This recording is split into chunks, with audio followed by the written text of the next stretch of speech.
है संगम युग पुरुषोत्तम युग। 30-5-73 के महावाक्य हैं। बाबा कहते हैं, निर्बल को बल देने वाले, विश्व का मालिक बनाने वाली, विश्व कल्याणकारी, विश्व का परिवर्तन करने वाले बाबा बोले।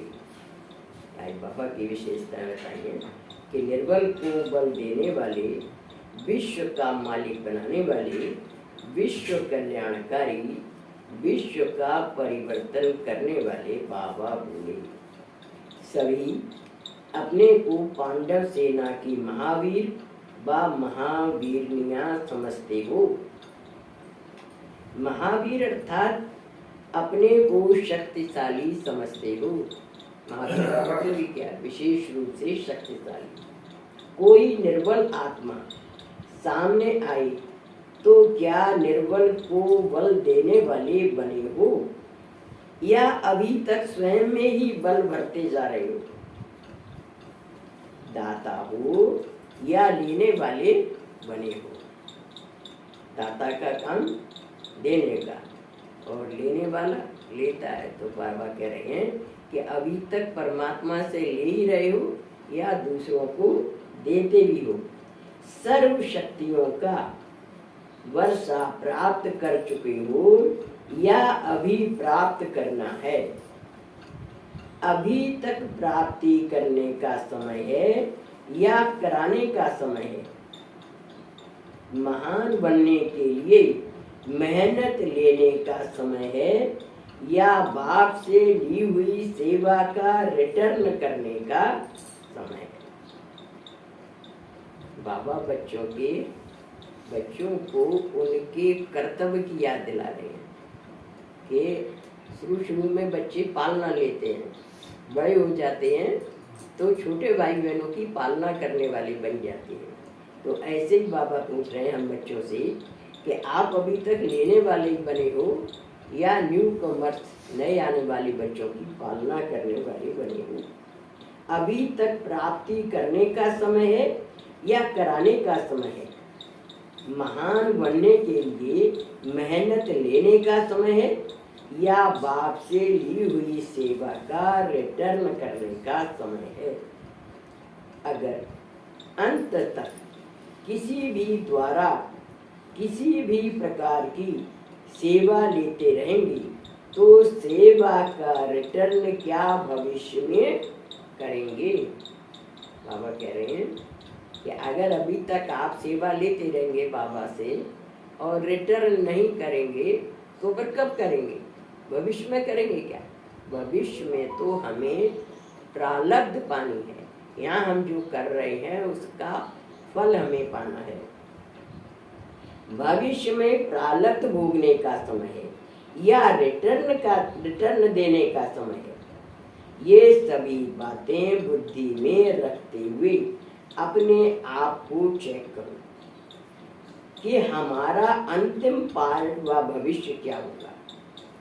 जब अभी से सर्वात्माओं को बाबा का खजाना देने वाले दाता बनेंगे, अपनी शक्तियों द्वारा प्यासी व तड़पती हुई आत्माओं को जीव दान देंगे। वरदाता बन प्राप्त हुए वरदानों द्वारा उन्हें भी बाप के समीप लाएंगे और बाबा के संबंध में लाएंगे। तब यहाँ के दातापन के संस्कार भविष्य में 21 जन्मों तक राज्य पद अर्थात दातापन के संस्कार भर सकेंगे। अगर यहाँ पर देने के संस्कार होंगे तो वहाँ पर भी दातापन के संस्कार इमर्ज होंगे और आप ऊंचा पद यानी राजा का पद प्राप्त कर पाएंगे। तो तब यहाँ के दातापन के संस्कार भविष्य में 21 जन्मों तक राज्य पद अर्थात दातापन के संस्कार भर सकेंगे। इस संगम युग को पुरुषोत्तम संगम युग व सर्वश्रेष्ठ युग क्यों कहते हैं? क्योंकि आत्मा के हर प्रकार की धर्म की राज्य की, श्रेष्ठ संस्कारों की, श्रेष्ठ संबंधों की और श्रेष्ठ गुणों की सर्वश्रेष्ठता अभी रिकॉर्ड की समान भरता जाता है। यानी जो हम लोग करते हैं ना, ये सब हमारी रिकॉर्ड में भर जाता है कि हमने दातापन के संस्कार रखे हैं या अभी तक हमारे लेने के संस्कार हैं, तो सब रिकॉर्ड के समान भरता जाता है। 84 जन्मों की चढ़ती कला और उतरती कला, उन दोनों के संस्कार इस समय आत्मा में भरते हो। यानी 21 जन्म का नहीं, 21 जन्म का तो उसकी प्रॉमिस है भगवान की कि आपको सब कुछ मिलेगा। लेकिन बाबा क्या कहते हैं कि हम 84 जन्मों का अपना भाग्य बनाते हैं। तो 84 जन्मों की चढ़ती कला और उतरती कला, उन दोनों के संस्कार इस समय आत्मा में भरती हो। रिकॉर्ड भरने का समय अभी चल रहा है। बाबा कहते हैं जब हद के रिकॉर्ड भरती हैं तो भी कितना अटेंशन रखती हैं। हद का रिकॉर्ड भरने वाली भी 3 बातों का ध्यान रखती है। वह कौन सी है? वह लोग वायुमंडल, अपनी वृत्ति और वाणी, इन तीनों के ऊपर अटेंशन देते हैं। यानी वहाँ का वायुमंडल कैसा है, शांत है, शोर शराबे वाला है अथवा कैसा है, अपनी वृत्ति कैसी है और वाणी कैसी बोल रहे हैं, इन तीनों के ऊपर अटेंशन देते हैं। अगर वृत्ति चंचल होती है और वह एकाग्र नहीं होती है तो भी वाणी में आकर्षण करने का रस नहीं रहता। जिस प्रकार का गीत गाती है उसी रूप में स्थित होकर गाती है। अगर कोई दुख का गीत होता है तो दुख का रूप धारण कर गीत न गाए तो सुनने वालों को उस गीत से कोई रस नहीं आएगा। जब हद का गीत गाने वाले व रिकॉर्ड भरने वाले भी इन सभी बातों का ध्यान देती हैं तो आप बेहद का रिकॉर्ड भरने वाली, सारे कल्प का रिकॉर्ड भरने वाली, क्या हर समय इन सभी बातों के ऊपर अटेंशन देते हो? यानी वो हद का रिकॉर्ड भरते हैं और हमारा बाबा क्या कह रहे हैं? बेहद का रिकॉर्ड भरने वाली, सारे कल्प का रिकॉर्ड भरने वाले, क्या हर समय इन सभी बातों के ऊपर अटेंशन देती हो? यह अटेंशन रहता है कि हर सेकंड रिकॉर्ड भर रहा है। क्या इतना अटेंशन रहता है? रिकॉर्ड भरते भरते अगर उल्लास के बजाय आलस्य आ जाए तो रिकॉर्ड कैसे भरेगा? रिकॉर्ड भरने के समय क्या कोई आलस्य करता है? तो आप लोग भी जब रिकॉर्ड भर रही हो तो भरते भरते आलस्य आता है क्या, या सदैव उल्लास में रहते हो? कभी अपने भरे हुए सारे दिन के रिकॉर्ड को साक्षी होकर देखते हो कि आज का रिकॉर्ड कैसा भरा है? साक्षी होकर देखो, आज दिन भर में मेरे मुंह से कैसी वाणी निकली, कैसा कर्म हुआ, क्या सोचा, क्या किया। यानी इन सब का रिकॉर्ड का ध्यान से देखो तो जहाँ जहाँ गलती लग रही हो वहाँ सुधार करते जाओ। जैसे टेप के भी पहले भरकर फिर देखते हैं और सुनते हैं कि देखें कैसा भरा है, ठीक है या नहीं। यानी टेप में भी टेप रिकॉर्ड करते हैं तो पहले थोड़ा सा भर के देखते हैं। वैसे ही क्या आप भी साक्षी होकर देखते हो? देखने से क्या लगता है?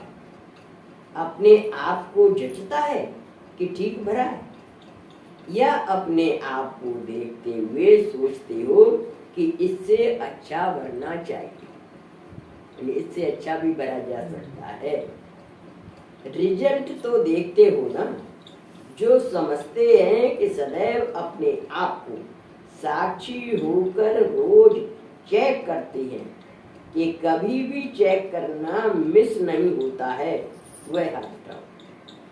बाबा बच्चों से बात करें, जो रोज अपने परफॉर्मेंस को चेक करते हैं, कभी मिस नहीं करते, तो मिस नहीं होता है, वह हाथ उठाओ। लोग थोड़ों ने हाथ उठाया। अभी चेकर ही नहीं बने हो तो चेकर न बना है, वह मेकर क्या बनेंगे?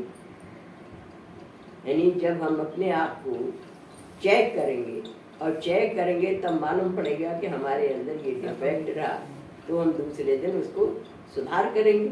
अगर हम चेक ही नहीं करेंगे तो सुधार कहाँ से होगा? तो मेकर क्या बनेंगे? भूल जाते हो क्या? टाइम ऊपर नीचे हो जाए, ये हो सकता है कि सुबह की बजाय शाम को आपने चेक कर लिया, ये हो सकता है, लेकिन भूल जाए यह हो नहीं सकता। तो आत्मा की दिनचर्या जो अमृत वेले बनाते हो, फिक्स करते हो, वह चेक करना क्यों भूल जाती हो? या फिक्स करना ही नहीं आता है? आत्मा को दिनचर्या फिक्स करनी आती है, यह तो बहुत कॉमन बात है। इस कॉमन नियम पर भी अगर विस्मृत हैं तो इससे क्या सिद्ध होता है कि आत्मा अभी तक भी निर्बल है, यानी कमजोर है। आत्मा जो अपने आप को ईश्वरीय नियम, ईश्वरीय मर्यादाओं में नहीं चला सकती, वह क्या विश्व की मर्यादा पूर्वक लाभ राज्य को चला सकेंगे? बाबा पूछ रहे हैं, जो अपने आप को ईश्वरीय नियम, ईश्वरीय मर्यादाओं में नहीं चला सकते, वह क्या विश्व को मर्यादा पूर्वक लाभ राज्य को चला सकेंगे? क्योंकि हम जो कुछ भी फीड कर रहे हैं अपने अंदर, वही तो सत्य त्रेता में इमर्ज होगा। तो हमने अपने आप को यहाँ पर लाभ नियम अनुसार चलने का संस्कार बनाया होगा, तो वहाँ पर भी हम लाभुल दुनिया बनाने में, उसका प्रशासन करने में सक्षम होंगे। यहाँ पर ही अगर नियमों के अनुसार नहीं चलते हैं तो वहाँ उस दुनिया का कैसे प्रशासन कर सकेंगे? क्योंकि वहाँ पर कोई लेजिस्लेटिव वो नहीं होती है, न विधानसभा होती है, न संसद होती है, न जुडिशरी डिपार्टमेंट होता है, न मेडिकल डिपार्टमेंट होता है। 33 डिपार्टमेंट यहाँ पर हैं, वे वहाँ नहीं होते। तो वहाँ पर कोई न्याय विभाग होता ही नहीं कि आपने गलत किया है या सही किया है, जो आपको कोई डिसीजन दे कि आपने गलत किया। तो इसलिए बाबा कहते हैं यहाँ पर ही आप जैसा कर रहे हैं अपने आप को, तो आपका वहाँ एग्जीक्यूट होगा। तो जो संगम युगी राज्य पद के अधिकारी न बने हैं, वह भविष्य राज्य पद कैसे पा सकते हैं? इसलिए तो कहा जाता है ना, यहाँ स्वराज्य अधिकारी, वो विश्व राज्य अधिकारी है। जो अपने शरीर का ही राज्य नहीं संभाल पा रहा, तो वहाँ विश्व का राज्य कैसे संभालेगा? इसलिए बाबा हम सबको स्वराज्य अधिकारी बनाने की शिक्षा देते हैं। तो संगम युगी राज्य पद के अधिकारी न बने हैं, वह भविष्य राज्य पद कैसे पा सकते हैं? इस संगठन की टीचर्स कौन है? इतनी कम रिजल्ट की जिम्मेवार कौन? बाबा पूछ रहे हैं कि कौन है जिम्मेवार, इतना कम रिजल्ट आया? क्या आए हुए टीचर स्वयं चेकर हैं? कोई हिम्मत से नहीं उठाती हैं। अगर अभी अभी विश्व युद्ध छिड़ जाए तो, बापू पूछ रहे हैं कि अगर अभी अभी विश्व युद्ध छिड़ जाए तो कैसी पोजीशन है आपकी? किसी बच्चे ने जवाब दिया, किसी ने कहा कि उसी समय खड़े हो जाएंगे। कह रहे हैं, अगर समय पर खड़े हो जाएंगे तो इसको क्या कहा जाएगा? प्रकृति के आधार पर जो पुरुष चले और उस पुरुष को क्या कहा जाता है? समय भी प्रकृति है ना, यानी समय पर आए तब आप खड़े हुए, पहले से तैयार नहीं हुए ना। तो बाबा क्या चाहते हैं कि हम सब बच्चे पहले से तैयार हो जाएं, ऑलराउंडर बन जाएं। तो प्रकृति के आधार पर जो पुरुष चले तो उस पुरुष को क्या कहा जाता है? समय भी प्रकृति है ना। तो यदि पुरुष प्रकृति के आधार पर चलने वाला हो तो उसको क्या पास विद ऑनर कहा जाएगा? यानी जो प्रकृति के आधार पर चल रहा है वो पास विद ऑनर माने विशेष योग्यता से पास नहीं माना जाएगा। समय का धक्का लगने से तो चल पड़े, उसको क्या कहा जाएगा? क्या यही सोचा है कि धक्के से चलने वाले बनेंगे? जैसे कोई गाड़ी अपने आप नहीं चल पाती तो क्या करते हैं? धक्का देते हैं। तो आप ऐसी बात कह रहे हैं कि धक्के से चलने वाले बनेंगे क्या? वर्तमान संगठन तो बहुत कमजोर है, मेजॉरिटी कमजोर है। अच्छा, फिर भी बीती सो बीती, यानी जो समय चला गया तो चला गया, लेकिन अभी से आप अपने आप को परिवर्तन कर दो। अभी फिर भी समय है लेकिन बहुत थोड़ा है। अभी तो बाप दादा और सहयोगी श्रेष्ठ आत्माएं आप पुरुषार्थी आत्माओं को एक का 1000 गुना सहयोग देकर, सहारा देकर, स्नेह देकर और संबंध के रूप में बल देकर आगे बढ़ा सकती हैं। लेकिन थोड़े समय के बाद यह बातें अर्थात लिफ्ट का मिलना भी बंद हो जाएगा। इसलिए अभी जो कुछ भी लेना चाहो वह ले सकती हैं। फिर बाद में बाप के रूप में रूप का स्नेह बदलकर सुप्रीम जस्टिस का रूप हो जाएगा। क्या ये बाप देखो बच्चे को प्यार करता है, सिर पर भी बिठा लेता, कूल्हे पर भी बिठा लेता, कंधे पर भी बिठा लेता, लेकिन वही बाप जब टीचर बनता है ना तो कोई लीनियंसी नहीं करता। अगर टीचर के रूप में भी वो बच्चे को ऐसी छूट देता रहे, चाहे सर पर बैठे चाहे कुछ करे, तो बच्चा आगे बढ़ेगा क्या? तो वो शक्तिशाली रूप होता है। ऐसे ही बाबा कह रहे हैं कि अभी बाप के रूप का स्नेह बदल कर क्या हो जाएगा? सुप्रीम जस्टिस का रूप हो जाएगा। कितने बार कहा है आपको, मुझे याद करो, कितने बार कहा है नियम मर्यादाओं के अनुसार चलो। अगर नहीं चले होंगे तो वहाँ सजा खानी पड़ेगी। जस्टिस के आगे चाहे कितना भी स्नेही संबंधी हो, लेकिन लॉ इज लॉ। अभी लव का समय है, फिर लॉ का समय होगा।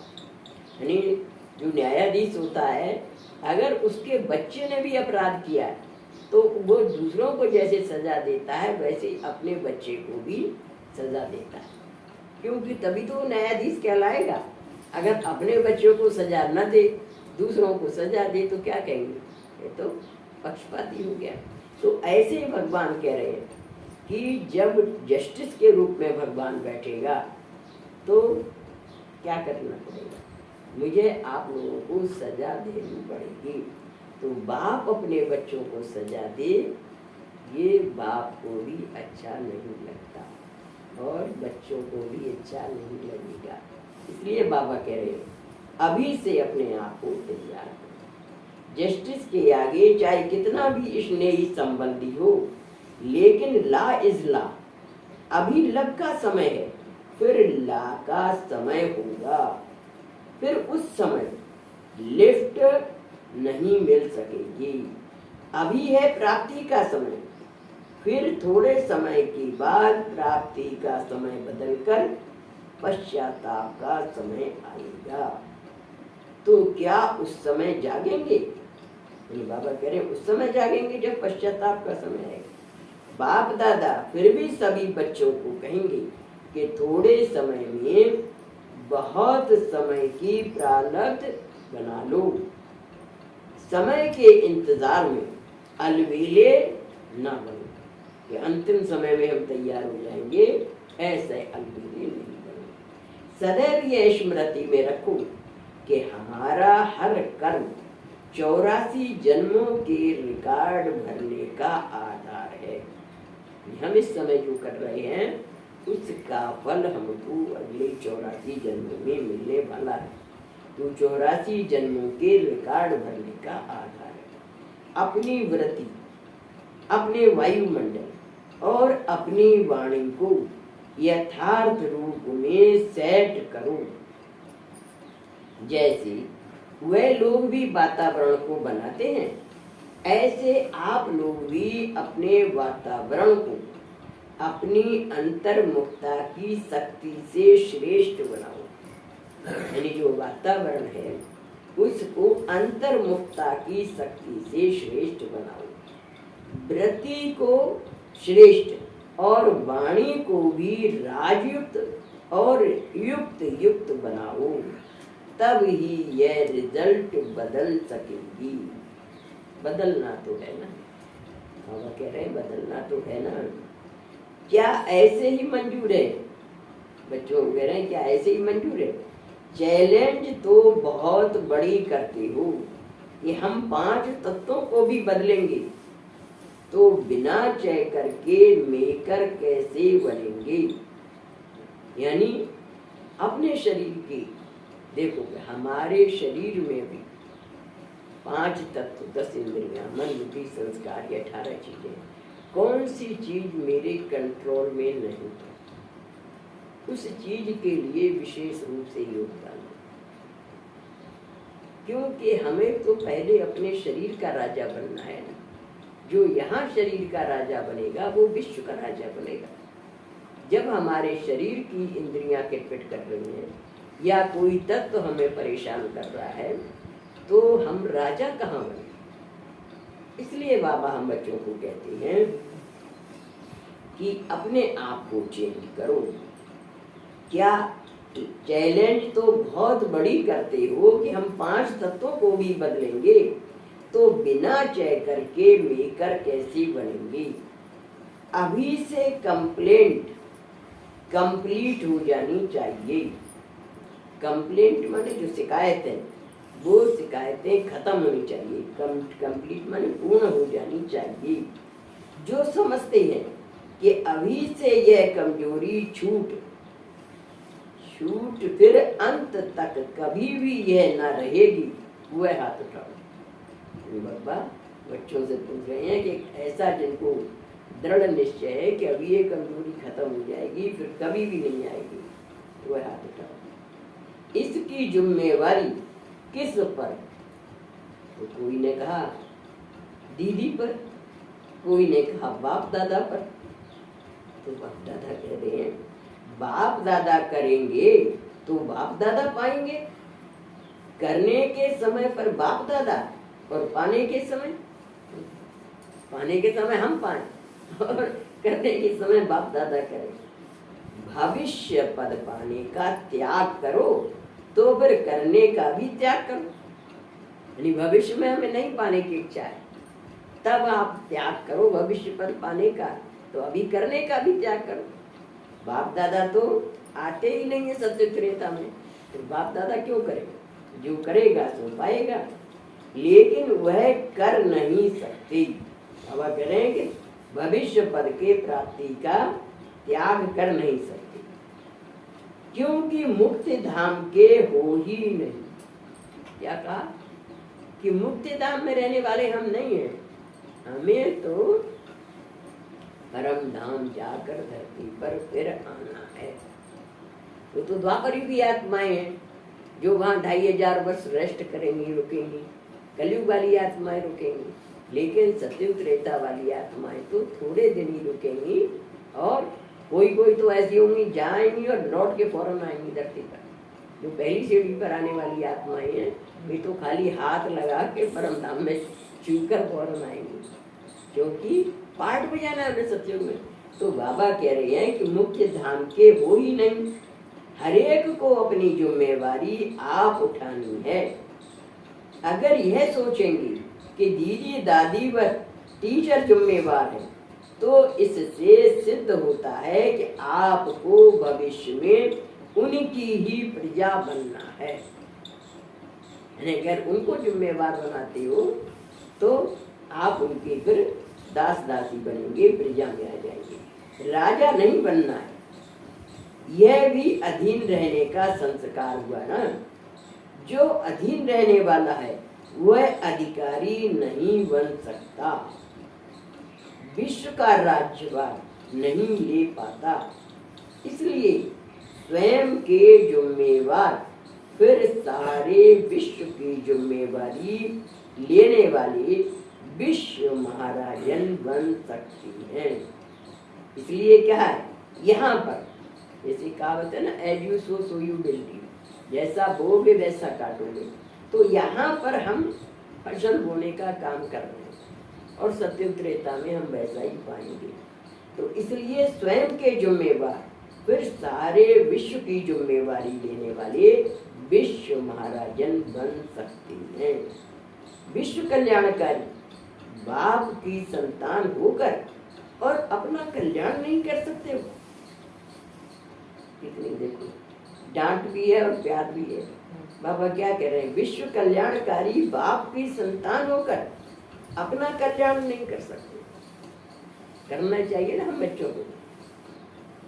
क्या यह शोभता है कि हमारा बाप तो विश्व कल्याणकारी और हम अपना भी कल्याण नहीं करें? यह तो कलयुग के कर्म भोग की निशानी बताते हो कि कोई लखपति है लेकिन 1 रुपए का भी सुख स्वयं नहीं ले सकता।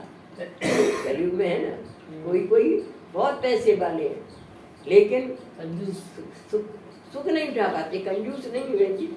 एक बहन कह रही थी मेरे से कि घर में फ्रिज है, वो सब कुछ है, लेकिन डॉक्टर ने मना कर दिया फ्रिज का खाना नहीं खाओ, तो मेरे लिए क्या सुख उसका।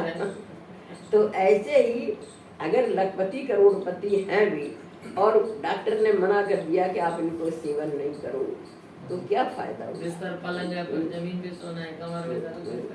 तो बाबा कहते हैं, तो यह तो कलयुग का कर्म भोग की निशानी बताते हो कि कोई लखपति है लेकिन 1 रुपए का भी सुख स्वयं नहीं ले सकता। तो सर्व शक्तियों की खजाने का मालिक हो लेकिन स्वयं के प्रति एक छोटी सी शक्ति भी यूज नहीं कर पाते हो, इसको क्या कहा जाए? संगम युग पर ब्राह्मणों की क्या ये निशानी है?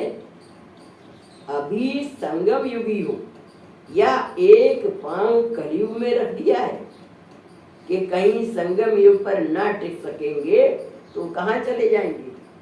रिटर्न तो वापस कलयुग में चले जाएंगे, तो कहाँ चले जाएंगे?